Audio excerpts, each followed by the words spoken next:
Ingat teman-teman, bersama kesulitan ada banyak kemudahan. Bukannya Allah tidak memberikan kemudahan kepada kita.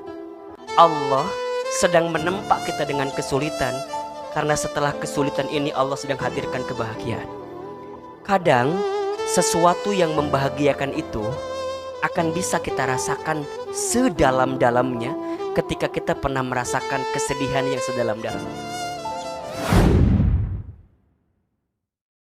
Gimana caranya prasangka baik? Saya tahu Ahilman, saya tahu harus nerima, saya tahu harus husnuzon. Gimana caranya husnuzon? Ada 3 yang harus teman-teman pahami. 1, yakin semua yang datang dari Allah pasti yang terbaik untuk kita. Jadi ketika ada seseorang yang kita harapkan kemudian pergi meninggalkan kita, sebenarnya Allah menginginkan kita untuk lebih sabar sedikit lagi, karena Allah sedang menyiapkan yang lebih baik atau yang lebih indah daripada dia yang pergi meninggalkan kita. Tenang aja. Jadi sikapnya apa? Ya terima aja. Terima dengan husnuzon. Jangan ingat-ingat lagi tentang dia, maksudnya laki-laki itu atau perempuan itu, tapi langsung ingatnya ke Allah. Manusia bisa menyakiti kita, tapi Allah tak akan pernah menyakiti kita. Boleh jadi dia pergi meninggalkan kita karena Allah tahu kalau kamu memaksakan dengan orang itu, ada sesuatu yang boleh jadi gak baik untuk hidup kamu. Jadi Allah lepaskan kamu dengan orang yang kamu cintai, karena Allah sedang menyiapkan dia yang lain untuk bisa mengisi hatimu. Jangan mempersempit hati kita karena keadaan yang sempit dalam hidup kita, tapi lapangkan hati kita dalam kesempitan yang kita dapatkan. Karena saat kita bisa lapang menerimanya, Allah siapkan kebaikan di dalamnya. Kuncinya apa? Yakin Allah tidak akan mungkin menyakitiku. Yakin Allah tidak akan mungkin meninggalkanku. Kalau orang bisa meninggalkanku, tapi Allah gak akan mungkin meninggalkanku. Maka mikirnya, kalau ke Allah gak mungkin. Kok Allah gitu sih sama aku ya?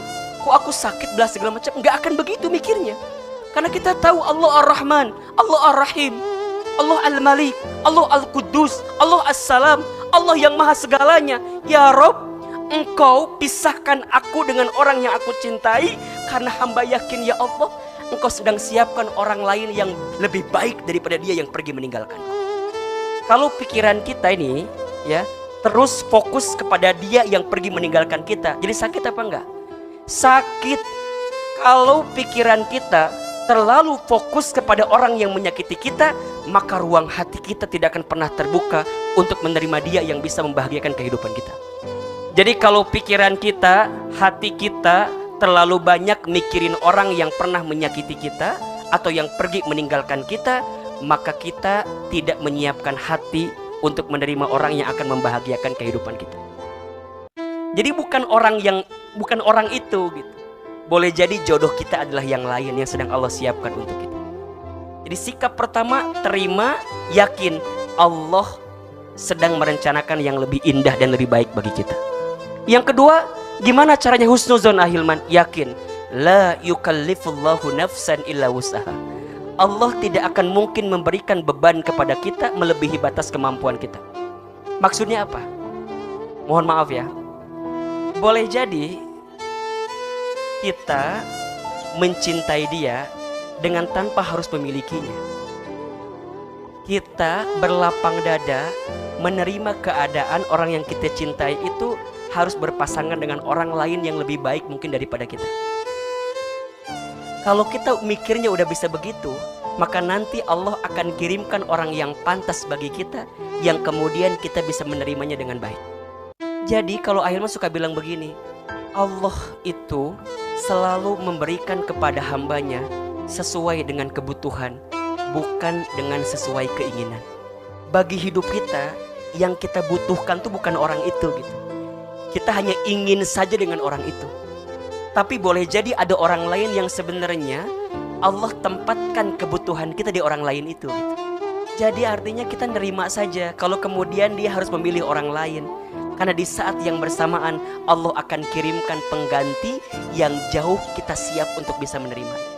Itu kuncinya. Karena yang paling penting bagi hidup kita itu ini teman-teman, hadirnya kita itu bisa menjadi energi manfaat bagi orang di sekitar kita. Kan nanti sudah menikah itu ya, akan banyak ujian yang akan kita terima. Ada rumah tangga yang diuji dengan bab syukur. Ketika kapan? Ketika dia punya pasangan yang soleh, yang baik. Punya pasangan yang soleh ujian bukan?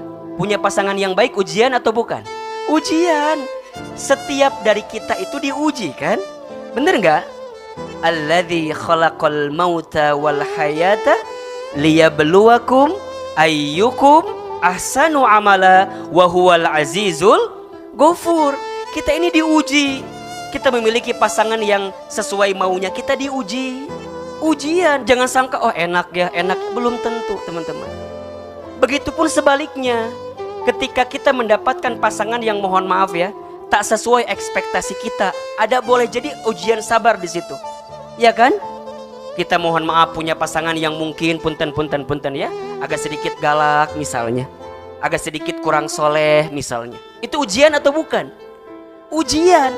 Maka ketika Allah tidak menakdirkan pasangan dalam jodoh kita yang sesuai maunya kita, karena boleh jadi kita nggak akan kuat untuk menerima ujian itu gitu. La yukallifullahu nafsan illa wus'aha. Allah tidak akan mungkin memberikan beban kepada kita melebihi batas kemampuan kita. Artinya, iya, dia terlalu baik untuk aku. Atau bahasa motivasinya, aku sedang Allah siapkan yang lebih baik daripada dia. Terserah milih yang mana gitu ya. Cuman kalau boleh kata Ahilman, lebih baik menerima dengan segala kekurangan kita saja. Dia lebih baik mendapatkan yang lain daripada aku. Gak apa-apa. Jadi yang kedua, yakin Allah tidak akan mungkin memberikan beban melebihi batas kemampuan kita. Dan yang ketiga, yakin setelah kesulitan ada kemudahan, setelah kesedihan ada kebahagiaan. Fa inna ma'al usri yusra. Inna ma'al usri yusra. Hidup ini gak akan mendung terus gitu.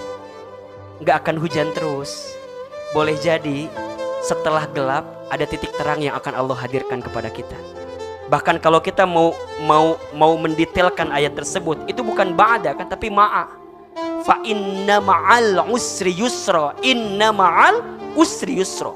Kalau kita mau terjemahkan lebih rinci, sesungguhnya bersama satu kesulitan ada kemudahan, banyak kemudahan. Jadi bukan setelah, mungkin bersama.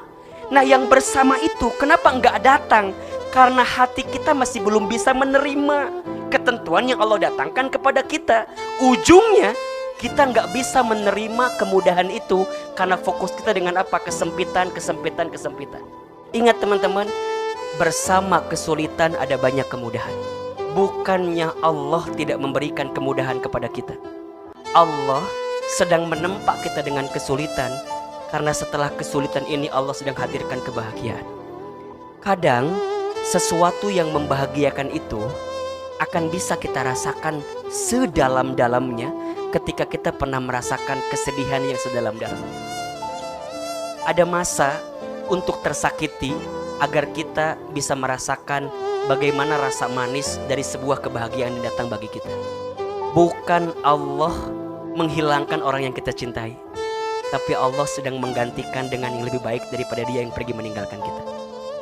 Makanya kalau Ahilman suka bilang gini, sebenarnya nggak ada istilah kehilangan. Yang ada hanyalah Allah menggantikan dengan yang lebih baik saja. Begitupun juga dengan pekerjaan kita, dengan usaha kita ya. Kalau ada teman-teman yang mungkin kehilangan pekerjaan, bukan kehilangan pekerjaan, Allah hanya sedang menggantikan dengan yang lebih baik saja.